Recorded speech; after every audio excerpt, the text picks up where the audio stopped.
No programa Hora e a Vez da Pequena Empresa de hoje, você vai ver.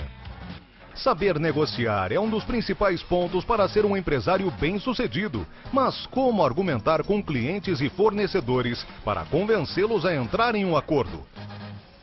Um dos problemas que vem acontecendo em grande parte das empresas é o assédio moral. Saiba mais sobre o assunto com o Dr. Diego Bride.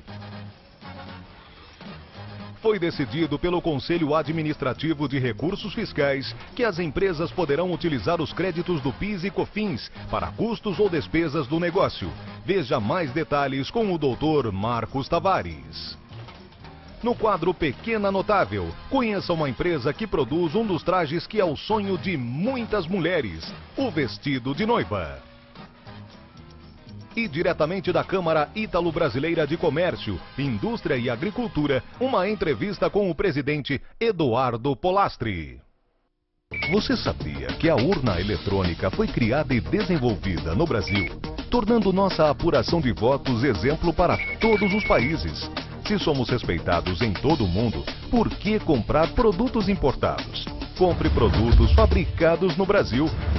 O mercado interno cresce, sua empresa agradece e seu emprego permanece. Uma campanha simples, Sindicato da Micro e Pequena Indústria do Estado de São Paulo.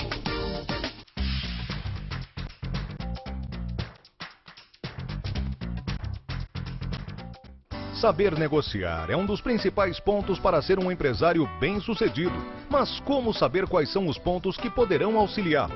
Confira agora algumas dicas com o professor José Eduardo Balian. Então são os dois pontos fundamentais, né? Você conhecer com quem você está conversando, e o outro ponto, você ter bem definido os seus limites, até onde você pode ir, até onde você pode chegar nessa negociação. Quais são as características de um excelente negociador? Então você tem que saber muito bem onde você pode chegar e ser firme nessa estratégia. Esse é um ponto muito importante, a sinceridade e a firmeza nas propostas. Outro ponto importante que um empresário deve estar atento é em relação às normas legislativas para evitar erros após a negociação.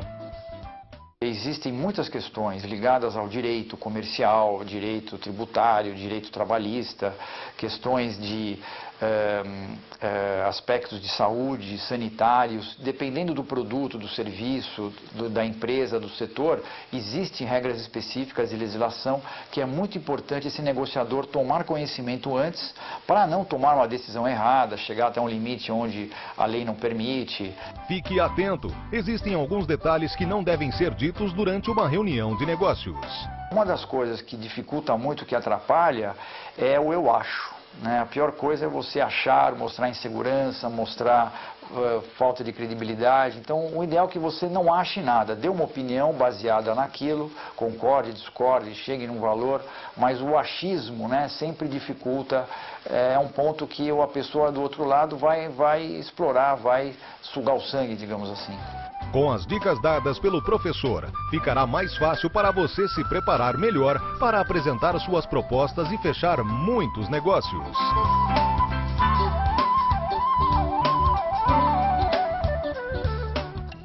Recentemente, o Conselho Administrativo de Recursos Fiscais decidiu que as empresas podem desfrutar dos créditos do PIS e da COFINS para quaisquer custos ou despesas dos negócios. Confira mais detalhes com o Dr. Marcos Tavares. Coloque que nós estamos falando sempre das empresas, ainda que possam ser de pequeno porte, mas não optantes do simples. Mesmo no PIS e COFINS, no pagamento das contribuições ao PIS e COFINS, as empresas que optam pelo regime de apuração de lucro real estão, portanto, tributadas pelo regime não cumulativo da contribuição ao PIS e COFINS. Ou seja, elas podem abater aquele PIS e COFINS que incidiu em operações anteriores, na aquisição de insumos e matérias-primas de suas mercadorias. Nessa linha, vale destacar aqui uma decisão recente muito importante do Conselho Administrativo de Recursos Fiscais, o CARF, que substitui o antigo Conselho de Contribuintes, onde ele passa a admitir o crédito relativo ao PIS e COFINS em outras operações anteriores, mas não só ligadas efetivamente ou diretamente à questão da produção, mas também a possibilidade de crédito em insumos diversos, inclusive prestação de serviços, como taxas de publicidade, taxa de administração de cartões de crédito, prestação de serviços diversas, vale-refeição, despesas com vale-transporte, o que a Receita Federal não vinha admitindo. Normalmente, a Receita só autoriza a obtenção de crédito sobre os valores gastos pela empresa, seja para a produção de um bem ou para a prestação de serviços. Podem e devem analisar a conveniência de apurar o seu lucro dentro desse regime de lucro real. Ainda que mais complexo, mais trabalhoso, pode significar às empresas não optantes do Simples, mas ainda que de pequeno porte, uma economia tributária, principalmente com o PIS, com o COFINS, com imposto de renda e contribuição social sobre lucro.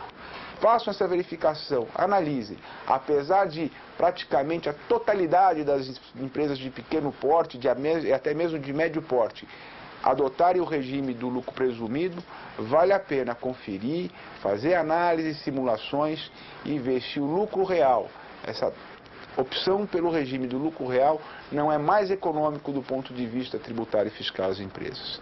Então nós estamos aqui, novamente, como o Simples, vendo não só a questão do optante ao Simples, mas o interesse das pequenas empresas, para que realmente possam economizar, inclusive no campo tributário, de forma legal e legítima.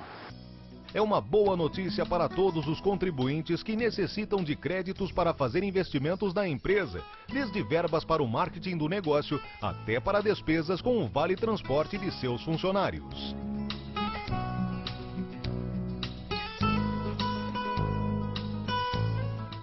Atualmente, muitas empresas vêm enfrentando problemas relacionados ao assédio moral. Saiba mais sobre esse assunto com o Dr. Diego Bride. O que é o assédio moral? É o constrangimento psicológico que é feito ao trabalhador por meio de seu superior, gerente no caso, ou até mesmo o dono da empresa, ou seu colega de trabalho, com o objetivo de constrangê-lo, de trazer uma humilhação, um desrespeito coletivo perante os seus colegas. A vítima, que poderá ser tanto o empregador quanto o empregado, poderá encaminhar o caso à justiça e as consequências penais poderão se encaixar em calúnia, difamação ou injúria. Hoje não há um limite, uma tabela onde se fixam os valores da indenização de modo pacífico, ou seja, a fixação da indenização será feita pelo juiz do trabalho, analisando o caso em concreto, ou seja, as provas que serão produzidas, por vezes provas testemunhais ou até mesmo com a utilização de prova documental, a exemplo do e-mail, com piadinhas, onde você coloca a figura do trabalhador de um modo desnecessário perante os seus colegas. Como reconhecer que casos de assédio moral dentro do ambiente de trabalho estão acontecendo? O empregador ele deve trabalhar de um modo preventivo, trazendo treinamento, orientação, para que seja estabelecido uma relação social. O direito do trabalho é o direito de relações sociais.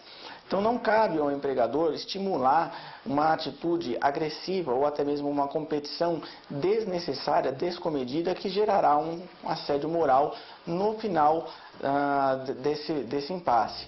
O empregador deverá, assim que souber do assédio, tomar as medidas necessárias o mais breve possível contra o ofensor. Ao empregador, ao proprietário da empresa, cabe tomar medidas duras e coercitivas e aplicando, se necessário, a pena máxima no direito do trabalho, que é a justa causa.